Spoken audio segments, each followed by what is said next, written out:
नमस्कार विद्यार्थी मित्र, आता आपण इनवर्स प्रोपोर्शन, तुम्ही आता प्रॅक्टिस सेट 37वा सोडवला शिलाचा, आता आपण इनवर्स प्रोपोर्शन पाहणार आहोत. म्हणजेच व्यस्त प्रमाण. काय म्हणायचं ह्याला? व्यस्त प्रमाण. इथं आता सांगितलंय some volunteers have the gathered to dig the 19 pits for the tree plantation program. म्हणजे चित्र सांगितले वृक्षारोपण करण्यासाठी आपण काय केले, 90 खड्डे खणायचे आहेत. किती खणायचे आहेत? 90 खड्डे खणायचे आहेत. आणि त्याच्यामध्ये व्हॉलेंटरी प्लांटेशन आहे, म्हणजे सेवक जमले आहेत. त्याच्यासाठी व्हॉलेंटरी प्लांटेशन करण्यासाठी जमले स्वयंसेवक. व्हॉलेंटरी म्हणजे स्वयंसेवक. 1 व्हॉलेंटरी डिग द 1 पीट 1 डे, म्हणजे एक स्वयंसेवक एक खड्डा खणायला त्याला 1 दिवस लागतात. तर if there are the 15 voluntary, म्हणजे 15 स्वयंसेवकांना एक खड्डा खणायला किती वेळ लागणार आहे, किती दिवस लागणार आहे? तर आपण सर्वसाधारण काढू शकतो. 15 आपल्याला 90 आहे, तर 15 व्हॉलेंटरीना 6 दिवस लागतील. सॉरी, एका काय सांगितलं इथे, 1 मिनिट. 15 स्वयंसेवकांना ते खड्डे किती, 15 स्वयंसेवकांनी किती खड्डे खणायला लागतील, की 90 खड्डे खणायला किती दिवस लागतील? तर असा प्रश्न आहे इथं. टेक द म्हणून काय केलं आपण, 19 डिवायडेड बाय 15, म्हणजे आपल्याला 6 डे आले. म्हणजे 15 स्वयंसेवकांना 90 खड्डे खणायला 6 दिवस लागतील. किती दिवस लागतील? 6 दिवस लागतील. आता 10 व्हॉलेंटरी विल टेक द 19, मग आता 10 व्हॉलेंटरींना 19 खड्डे काढायला किती दिवस लागतील?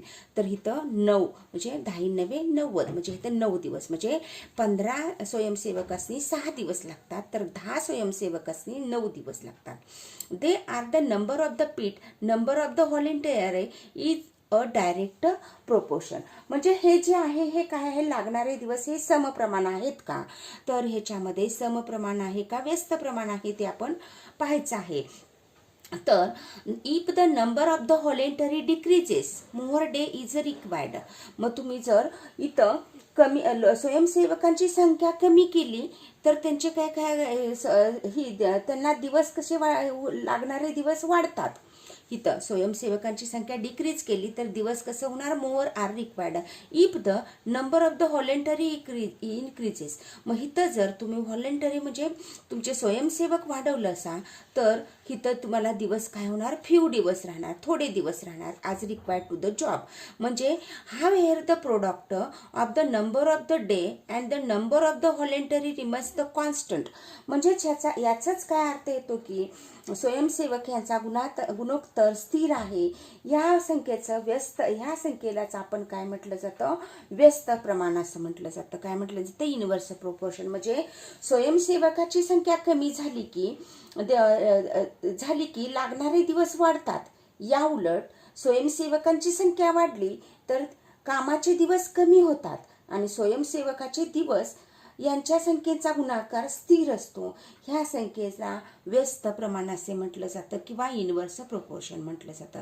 आता इथं suppose Sudha has solve 48 problem in the problem set.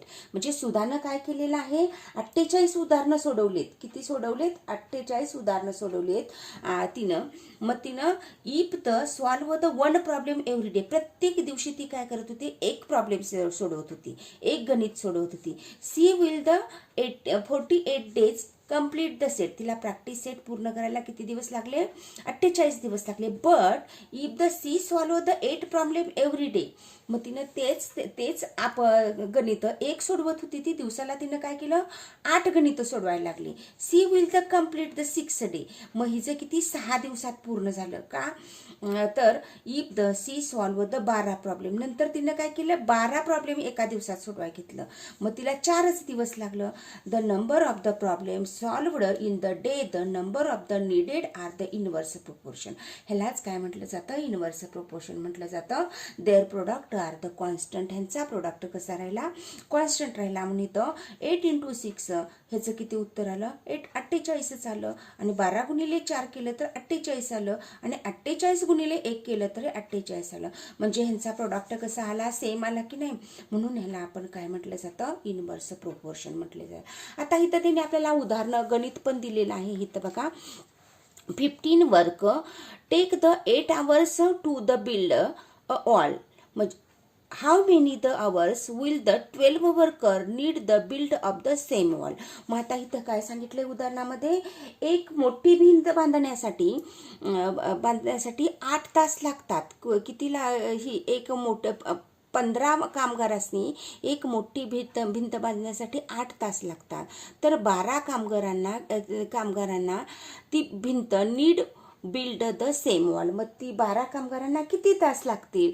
तर इथं सांगितलं as the number of the worker increases. इथं काय झालंय, इथं नंबर ऑफ द वर्कर कसे आहेत, इन्क्रीजेस आहेत. तर number of the hours is a decreases. त्यामुळे इथं काय झालं, यांचे आवर्स डिक्रीज झालेत. मात्र आता इथं काय केलंय, number of the worker is a decreases केले. काय केलं, इथं डिक्रीजेस केलंय. आणि इथं बिल्ट ऑफ द मंथ, ह्याचं उत्तर काय येणार आहे, number of the hour is a increases येणार आहेत. म्हणून इथं सांगितलंय need the built for the constant, ह्याचं उत्तर कॉन्स्टंट येणार आहे.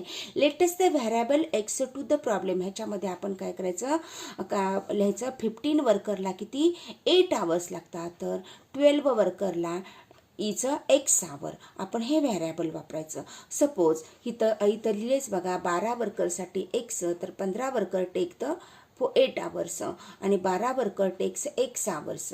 मग ह्याच्यावरून आपण काय करायचं, ह्याचं मल्टिप्लिकेशन केल्यानंतर सेम आलं पाहिजे. म्हणून इथं 12 गुणिले एक्स केलं आणि 15 गुणिले 8 केलं.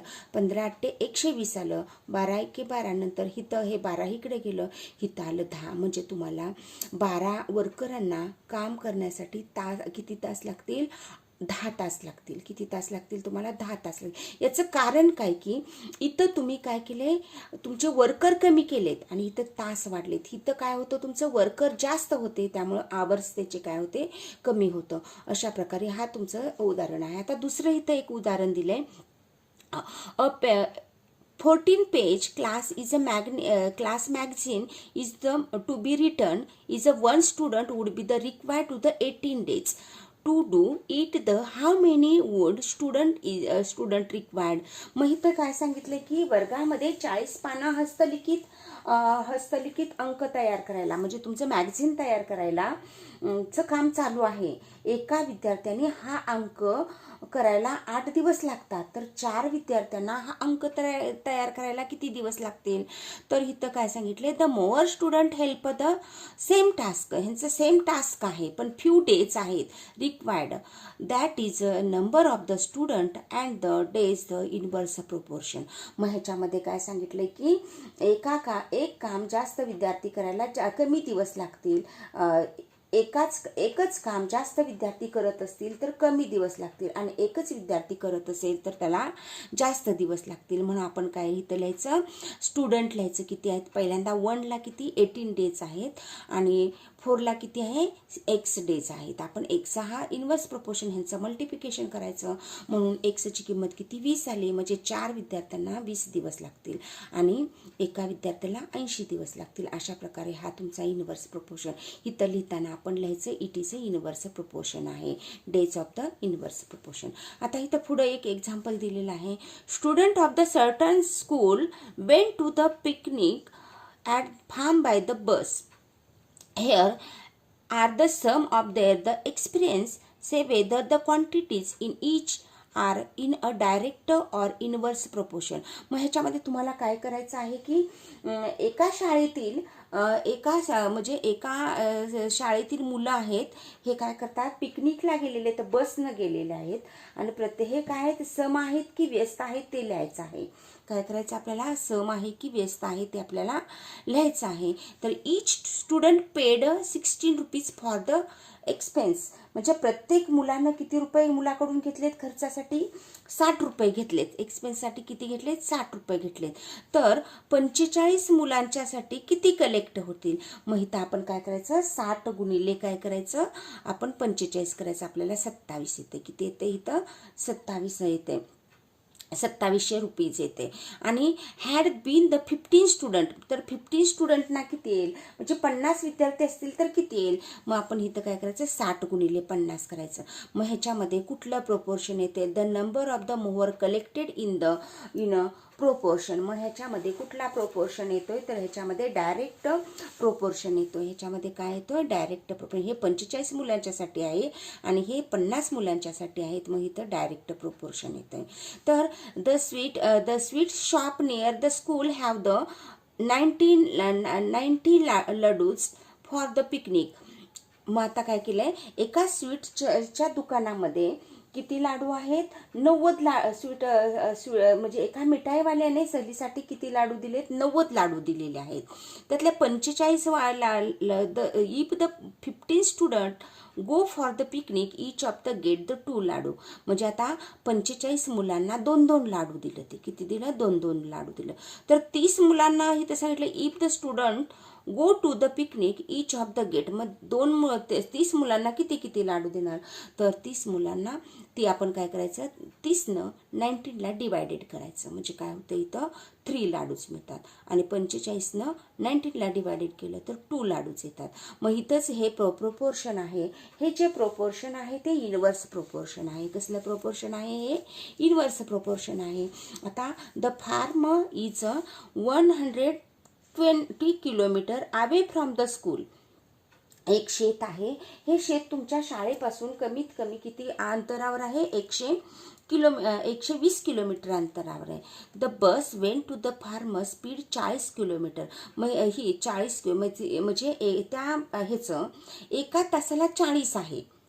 तर 120 तासाला किती म्हटल्यानंतर 40नं आपण काय करायचं 120ला डिवाइड करायचं. म्हणजे इथं सुद्धा तुमचं इनवर्स प्रोपोर्शन येते. कुठलं येतंय तुमचं इथं प्रोपोर्शन इनवर्स प्रोपोर्शन येतंय. तर इथं किती येतंय 3 येतंय. On the trip in the speed 16. मग 16 डिवायडेड ह्याला काय इथं 2 आवर्स येत आहे. हे सुद्धा कुठलं येतंय प्रोपोर्शन इनवर्स प्रोपोर्शन येते. अशा प्रकारे तुमचं इथं farmer picked 180 bore from the trees. मग आता काय केलं इथं एका शेतकऱ्यानं काय केलेलं आहे बोरीची झाडं काय केली ती जमा केली ती. किती केली ती जमा त्यानं 180 जमा केली ती.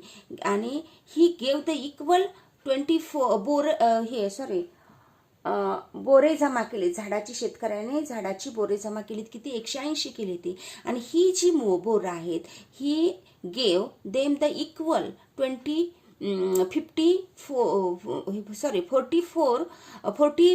Student each of the good. मग आता हे प्रत्येक 45 मुलांना किती बोरं येणार तर 45नं आपण काय करायचं डिवाइड करायचं. कशाला करायचं डिवाइड ह्याला 45 न 4 बोरं येतील. किती येतील मुलांना 4 बोरं येतील. मग अशा प्रकारे इथं आपण मल्टिप्लिकेशन पण करू शकतो. 45 गुणिले 45 भागिले 180 केलं. 180 डिवायडेड बाय 45. मग ह्याला आपण 45ला 4 पंचे 20 परत 4 चूक 16 16 17 आणि 18 म्हणजे इथं 4 बोरं प्रत्येकाला येणार आहे. ते हॅड द 16 स्टुडंट. आता 16 स्टुडंट आहेत. मग आता आपण ह्याला 16 6 बसायचं का 18 इथं 3 बोरं येणार आहे. तीच बोरं ती 60 मुलांना वाटली. तिथं 45 इथं 60 आहे. This the student is the number of the each of the get in the proportion. जे हे प्रोपोर्शन येत आहे ते हे प्रोपोर्शन आहे ते सुद्धा इनवर्स प्रोपोर्शन येते. कुठलं येतंय इनवर्स प्रोपोर्शन येतंय. आणि ते सुद्धा काय होतं मागाचं पण होतं ते इनवर्स प्रोपोर्शन होतं. अशा प्रकारे तुम्ही हा प्रॅक्टिस सेट तुम्ही काय करायचा 38वा सोडवून द्यायचा. नाहीतर मी तुम्हाला उद्याच्याला मी सोडवून देईन. थँक्यू.